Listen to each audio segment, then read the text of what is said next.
Merci Madame la maire. Madame la maire, mes chers collègues, après cette avalanche de communication et de rapports en ouvrant ce débat, permettez-moi juste de tenter de le recadrer dans sa réalité. Quel est le constat? 4 ans exactement après votre élection, Madame la maire, on ne peut que constater ce matin que vous avez largement échoué à relever à Paris le défi de la propreté. Voilà la réalité.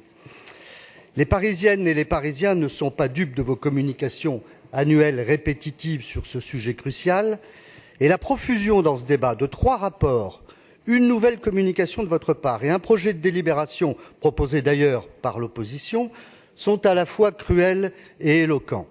Et vos efforts pour tenter jusqu'au dernier moment d'apparaître comme plus prescripteurs que responsables sont pathétiques en instrumentalisant au passage 2 instances de démocratie représentative. C'est ce qui s'appelle se faire attraper par la patrouille. C'est la dure tyrannie de la réalité d'un Paris sale qui vous ramène doucement à la lucidité dans un vent de panique. Paris n'a jamais été aussi sale. Et il n'est pas besoin de forcer la responsabilisation des salisseurs et de stigmatiser les incivilités pour trouver des coupables faciles, ni de multiplier les enquêteurs pour sonder l'évidence, car plus que la responsabilisation, ce qu'il faut rechercher, c'est la responsabilité de cette situation, et la responsabilité, c'est la vôtre. En effet, on salit plus facilement une ville sale qu'une ville propre. C'est une règle archi connue dans toutes les grandes villes du monde. Les gens sont plus propres dans une ville propre. Et si la propreté est l'affaire de tous, slogan pratique et déresponsabilisant, la propreté à Paris doit d'abord être une obligation de résultat pour la mairie de Paris.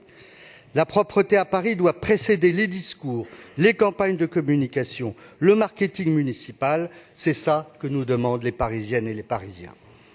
Pour y parvenir, devant l'impuissance de la mairie de Paris, visiblement, il faut évidemment déconcentrer la gestion de la propreté aux maires d'arrondissement, plutôt que de nous faire croire à un possible copilotage tragique ou à l'allocation aux arrondissements d'enveloppes dérisoires.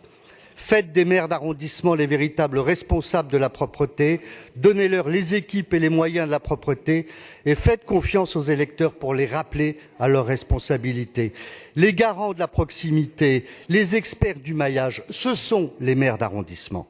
Accessoirement, je note dans l'ensemble des rapports présentés l'innovation et la créativité qui sous-tendent toute une série de propositions qui vont des cendriers de sondage, j'ai d'ailleurs des propositions de questions à vous soumettre, ou aux urinoirs intelligents, l'esprit de Marcel Duchamp court encore, à la peinture éclaboussante, au parrainage des arbres par les écoles primaires, ça ne peut pas faire de mal, jusqu'aux brigades volantes, mais je suppose que c'est une image pour parler de la mobilité des équipes d'intervention. Ce que je veux dire dans cet inventaire caricatural, c'est que vous aurez compris que les habitants de notre ville ne croient plus à vos mots, ne croient plus à vos promesses en matière de propreté. Ils veulent un Paris propre, un Paris nettoyé.